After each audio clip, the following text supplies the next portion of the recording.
From the world of AV programming and control with James King, I'm Steve Greenblatt, and this is Ask the Programmer. Hey, James, I'm glad we're back for another episode, and we have a familiar guest and a great topic for today, so it's exciting. Oh yeah, I'm looking forward to this topic. This guest is brings wealth of knowledge every time we interact with him and have him on the guest. So really looking forward to this one. How are you doing, Steve? Doing pretty well, doing well. It's we're been fun with our string of guests, and I think we're going to continue the momentum, and we've been getting some good feedback on our episodes, so things are good.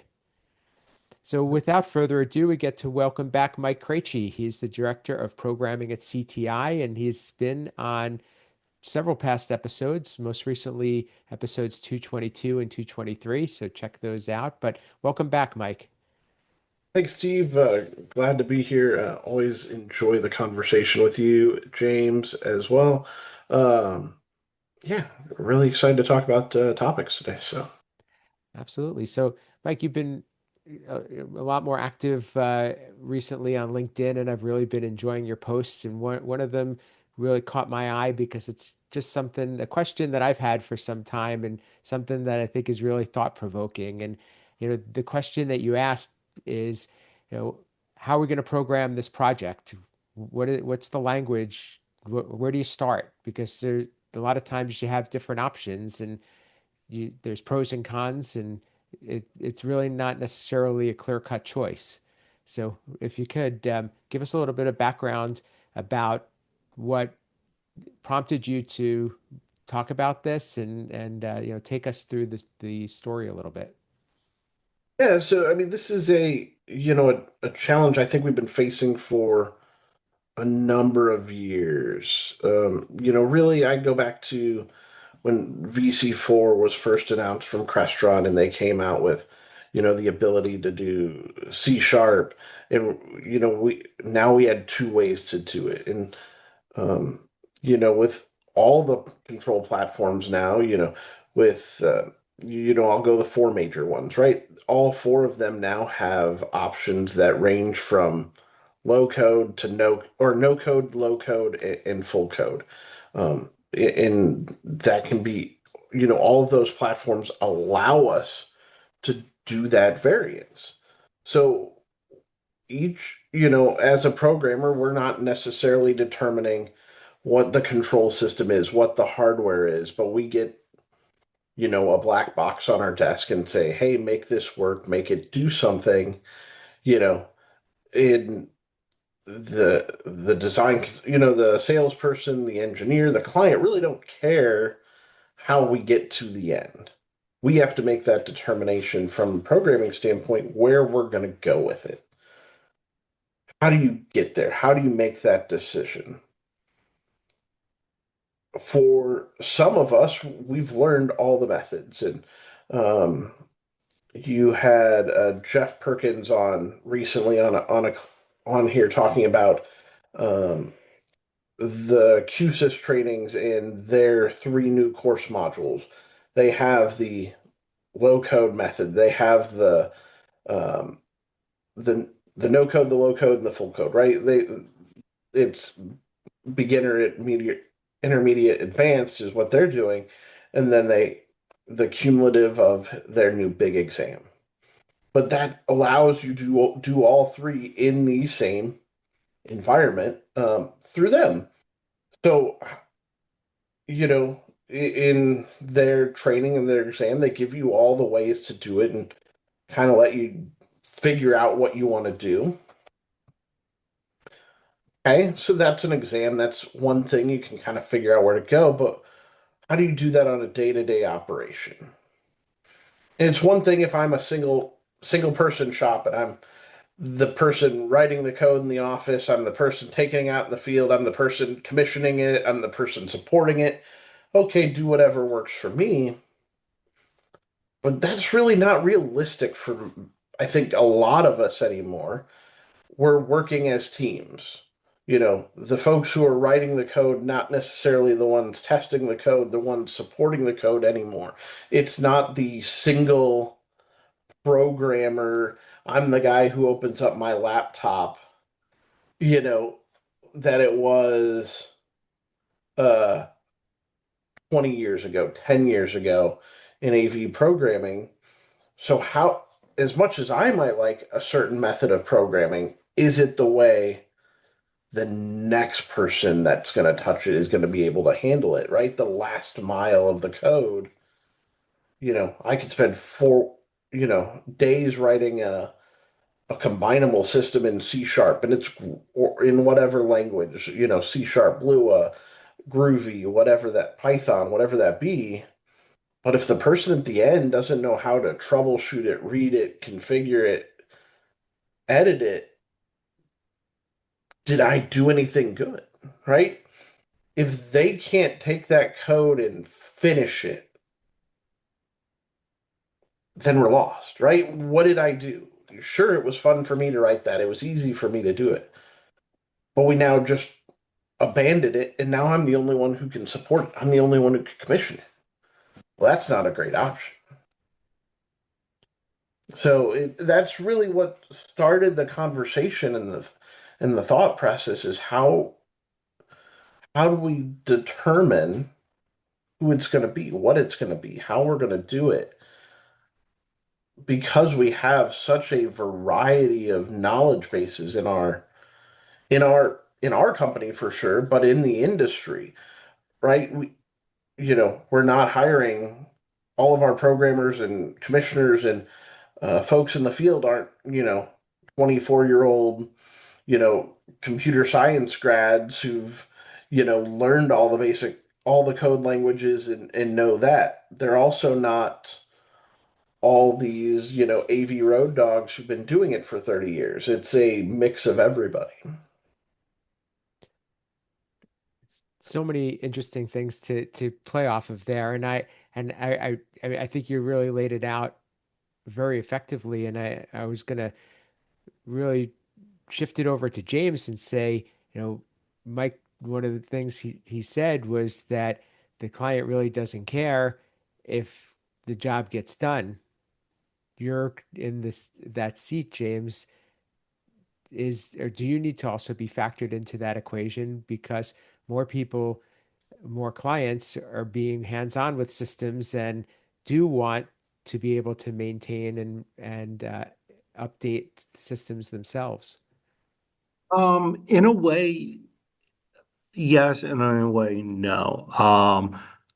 I actually just had this conversation recently with my team, not with programming, but I take it the same way with the programming. If I was working with a third-party company or integrator or whatnot, I'm not going to tell you the how. Here's my constraints and my requirements. Like you figure out the how to get the outcome we're looking for, knowing this information.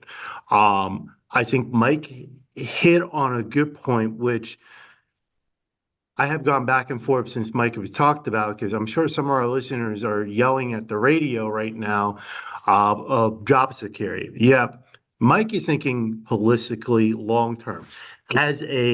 I'll use this term as an end user. I like that thinking. Yes, I want to stick with the same programmer. I'll pick here to say CTI with Mike. Cool. But if Mike programs it around him and my systems are designed that way around him, he is a bottleneck and a point of failure. He may get busy. He may leave CTI. Or, even worst case scenario, other things can happen, or best case scenario, he gets promoted and moved out into programming and do something else. And then I'm left as a user hanging with the bag. Now what? Cool. So he's thinking holistically, cool, let's take care of the customer, which as a customer, I love. As a person who did programming, it's like, well, I want it done the way I know how to do it, because if I have to get in there and fix it, I want to be able to do it. I don't do that anymore. So that's really no longer a concern of mine, but it was a concern when I was programming daily. So yeah, I like I said, I think Mike hit some good point. But as a, I would say in my current role as a leader, supervisor, I like where Mike is coming from. But I can also see, like I said, some probably our listeners are yelling at the radio, Mike, you're giving away our jobs. So I also have experienced this, and I in our team we had to change the way we were going about programming certain things. And I've had situations where somebody it doesn't have the skill set to be able to edit the code that somebody else wrote. And but I also feel like it's important for us to evolve. It's important for us to use the tools that are the best fit for the situation, and it's important for us to embrace forward thinking technology. So let's take this a little bit further. Is there a rule of thumb? Is there some way of being able to have a compromise? Is there the best case scenario? I, I think with anything, it's a blend, it's moderation, and it's the right tool for the job. You know, if you're dealing with complex data structures and APIs and handling JSON files, XML files, and things back and forth, you're not going to try and do that in a block type code environment. You're not going to try and do that in the pretty little tool. You're going to have to do that in some sort of modern language, some sort of scripting language to do that and do it well and do it effectively. But your basic things, your page logic, your uh your everyday code that is the stuff that people actually need to probably modify on site. Oh, the customer wants to add a button. They want to add a volume control. That we can do in the easy to read, manipulate languages or methodologies. And it's a moderation of them. Um, when you guys, Steve at Control Concepts, write a plugin to save JSON files, you're doing that in the modern languages, and you're not trying to do that in um, the building blocks of AV programming. It wouldn't be efficient, and it would be more cumbersome than you're trying to do. So it's it's a constant just um, check with yourself of, is this the right thing to do? Is this the right way to do this? Um, is this the best way to do it most efficiently? Um, and I think that's where the key is efficiency, not necessarily when I'm writing it, but the efficiency of that code over the lifetime of it, right? Code isn't a temporary thing. It's not you know, I touch it once and push it and it's good forever. It's a living thing. It's out there on the job site. We don't want customers for one project, one job, right? That conference room, that classroom, that courtroom is going to evolve over time. They're going to add functionality. They're going to add equipment. They're going to revise it. They're going to live with the system. So if we write that code just for that one moment in time, when they want to come back and they want to add stuff in a couple of years, technology changes, evolves. We don't want to throw the code away and start from scratch. That's not good for anyone. It's Mhm. not good for the customer. It's not good for the system. It's not good for the end user. It's not good for the team going out to do it. But if we can just touch a few parts of it because we left it available, oh, well, that makes it real simple. Sure. I, I, I, so when you are approaching a project, is what is the process that is used to determine, is it is there a checklist? Is there a rubric? Is there just one person's job to determine how this is going to be approached? It's really on the individual programmer. You know, we have a team of base code programmers in our company that, you know, write the majority of our base code, and they're writing that in all the, for all the control systems. And it's um the simple answer is keep it simple, right? Don't try and overcomplicate things. Don't try and make it just complicated and fancy, and don't just try and show off. What is the simplest way to program this system that we can get it in and out of our hands as quickly and efficiently as possible, get it over to the next team and have them successfully be able to deploy it. Um, and that's the methodology we use um, is as simple as that. When something complicated comes across the desk, then there's usually a conversation, and they go, "Hey, I think this one might be the right one to do this with, right? We might want to go into the, into a scripting or into a C sharp or into a Python with it. What do we think about it?" And then we talk through it, right? We talk through, okay, do we need to move the whole program over to that? Can we break bits and pieces of it? Who's going to be the one to deploy it? How are we going to support it, right? And those are all taken into effect of, okay, great, we're going to write this in a modern language, and we're going to write this in this framework. Are you willing to support this out in the field when this gets deployed? Right? Let's say we don't have internet on site. You have to go out there for X amount of time to go do this, to go get this up and running. Is that something you are willing to do, or or not? Is it Does it need that? Is this system going to expand at a great volume that we need the capability to hold all this data?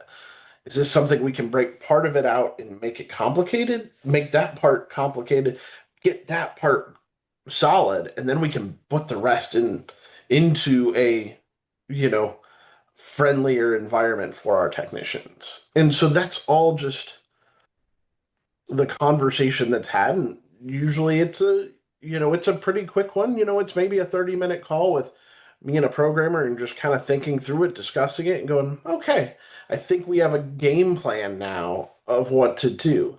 And then there's always room, right, to pivot, adjust, and go, oh wait, we've actually thought about it. We're gonna make it even simpler when we go through. James, any insight that you want to share on that, and what are your what, what are your thoughts about how this is processed, and how and just the scenario of being able of knowing that there are different options and not necessarily one specific known path. I mean, that's one thing that drives me, or my love for IT and AV and all that stuff, is there is no one path. Like, there's multiple ways to do things in any field, networking, databases, you name it, AV. There's multiple ways to do something. I listening to Mike speak. Where my mind goes is thinking of what my boss currently keeps talking about, and that is return on effort. And let's bring this a little bit to business. Everyone knows the return on investment. How much money are we going to get back in whatever service we do, whatever that. But return on effort is harder to gauge. So like to give us a scenario, like let's Mike brought up, code is living, breathing, always changing. Um, if the user just wants a simple word change on the touch panel, the button change from, Lectern PC to in-room PC. I don't know, just some weird things like that. That if that request hits the field technician, and that field technician can't change it and needs to escalate it up to, say, a junior programmer, and that junior programmer, because it was locked down into this high level code, can't do it. So they bumped it up to the senior programmer who goes in. That's three techs from your company to make a text change. That's a lot of effort. How much time and money is being spent and effort is being spent on that small change if you built it like Mike is kind of talking about, where that field tech go, oh, you want the words changed. Cool. I can log in. Let me change this real quick. It doesn't require a senior programmer. And again, talking about business side of things here, there's a lot of different pay going on there. Field tech is going to be 1 hourly rate. A junior program is going to be a different hourly rate, and your senior programmer is going to be a different hourly rate. Even if, we think here and think, oh, changing the text on the button takes 2 seconds, 3 seconds. But, it takes the field tech 30 minutes to call. The junior programmer spends 20 to 30 minutes to look into it, and then escalated to the senior programmer. You're looking at an hour, hour and a half, maybe even 2 hours of your team's time being wasted that they're not doing something else.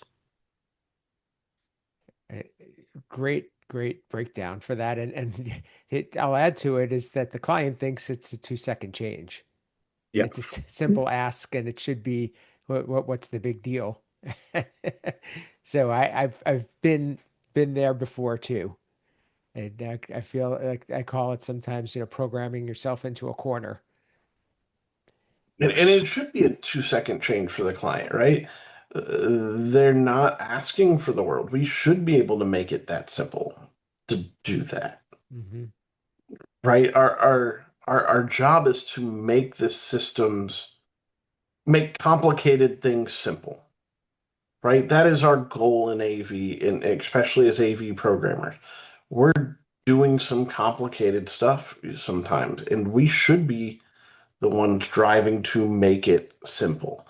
Is that simple? That's simple for the users. That's simple for support.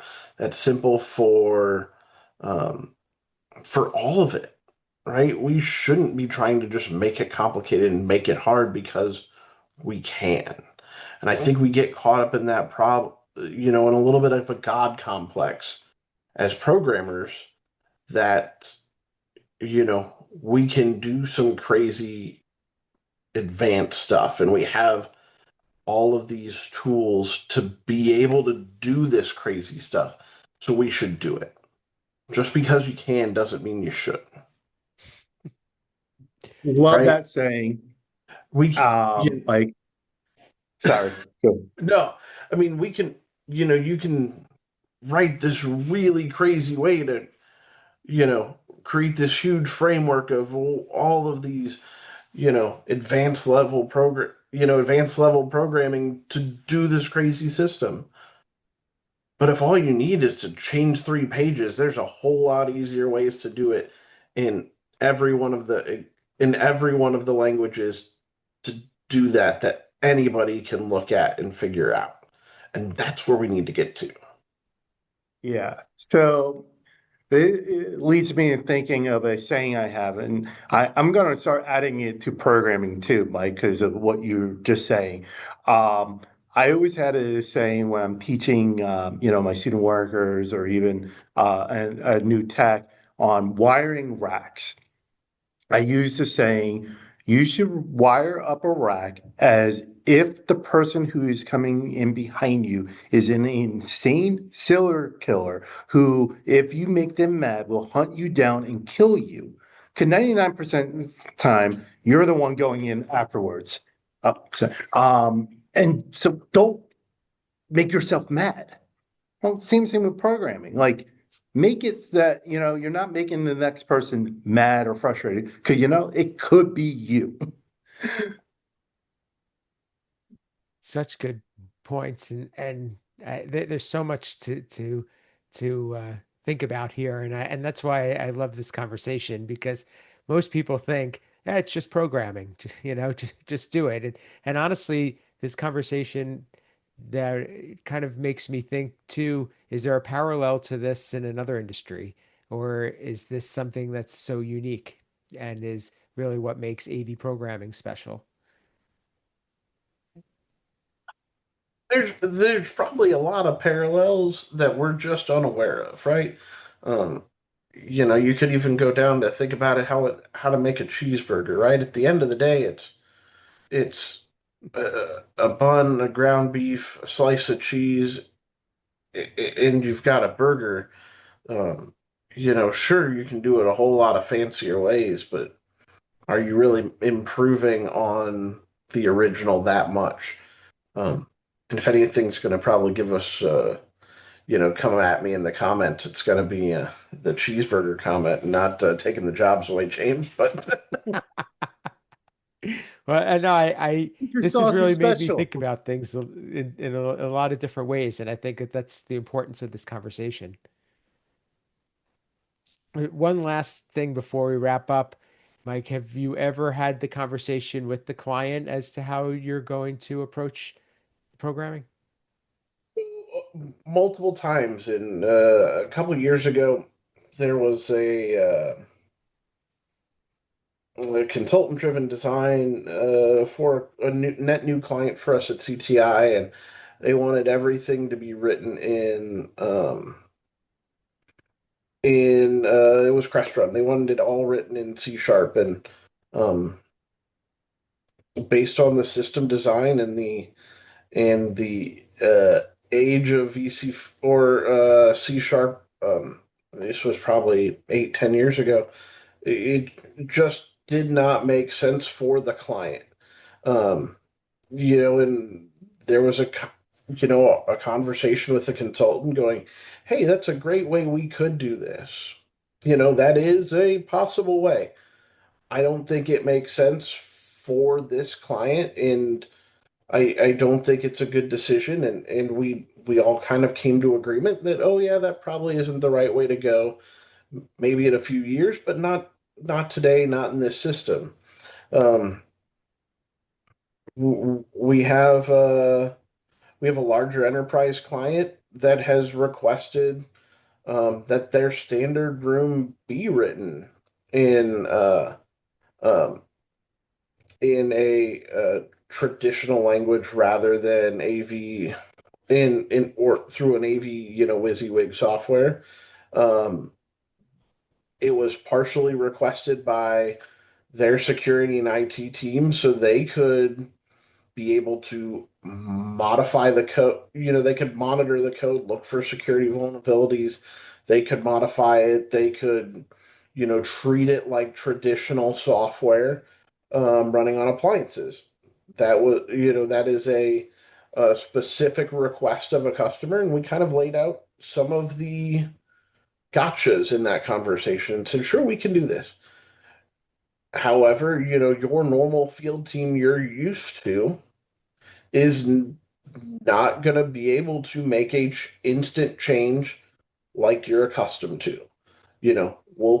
We've got a core that will support this, that'll, write it and modify it, and we'll make sure it's solid when we get it. But if you want to do something a little bit quirky and a little bit odd, we're not going to change. We're not going to change this and do this as quick as we would with, the traditional AV methods.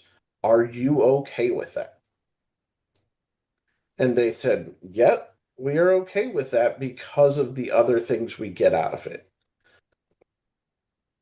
And that's been a successful endeavor for us. Um, we're currently working on a fairly large project, with a couple hundred video endpoints, um, where maybe a modern language scripting would have been a probably more efficient way to program it. And the way the customer's organization is laid out, um, they're going to take ownership of the code after we're done. And they said, um, we appreciate that it would be more efficient and probably a better code if, you did this in a traditional language, but we would like it in, the traditional AV methods. And we said, okay, we'll do that, right? So those are three, kind of recent examples that have gone, you know, every which way. And, but, you know, those are, I'd say, the edge cases from normal. Most of the time, the customer really hasn't cared, and those three are probably the ones that stick out with me the most. I like the breaking down that thought process though, because I think that that really explains what goes into approaching this, and that it isn't just a whimsical decision. There's facts and there's pros and cons behind it, and it's I think that you did a great job of explaining that. Well, this is a great place for us to wrap up the episode. We will have Mike back on next week, so please tune in to that episode as well, and he'll be sharing some more of his experiences and wisdom. But until then, Mike, how can people get in touch with you? How can they learn more about CTI, and how can they continue the conversation and talk to you about cooking the best cheeseburger? Yep. So for CTI, you can find us at CTI.com. You can find us as CTIAV on most of the socials. For me, I am probably on LinkedIn the most, and that is the Mike Krejci on LinkedIn. Is the best way to find me. Um, yeah. We'll Thanks, put Steve. that information in our show notes, as well as a link to the article that we were discussing today. James, any final thoughts, and how can people get in touch with you and continue the conversation? Only final thought is connect with Mike. He's a wealth of knowledge, great person to be connected with. Follow him on the socials. Reach out to him. If you are inclined to get a hold of me, Google me. You'll find me. I'm out there. I'm also in the Ask the Programmer community on LinkedIn. Again, I'm out there. Excellent. And yeah, Mike is a great person to learn from, a great person to network with, and he is being a lot more active on LinkedIn, as I mentioned at the top. So please take advantage of that, and also join us in our Ask the Programmer LinkedIn group. For me, you could reach me at Steve Greenblatt on LinkedIn and other social platforms. My company, Control Concepts, is a supporter of this podcast, and we develop the components that programmers use to make their projects work, whether you're interfacing with products or you're adding functionality. You could find out more about that at controlconcepts.net. If you are watching this show, you can also listen to us on the go on your favorite podcast player. And if you are listening, you can watch us on YouTube. So check us out either way. Leave a rating, review, or comment. We very much would like to hear from you. And we also, if you are interested in getting more involved in being a guest on the show, please reach out to us. And the best place to do that is our LinkedIn group for Ask the Programmer. So thank you for listening. Thank you for watching. Until next time, this has been Ask the Programmer.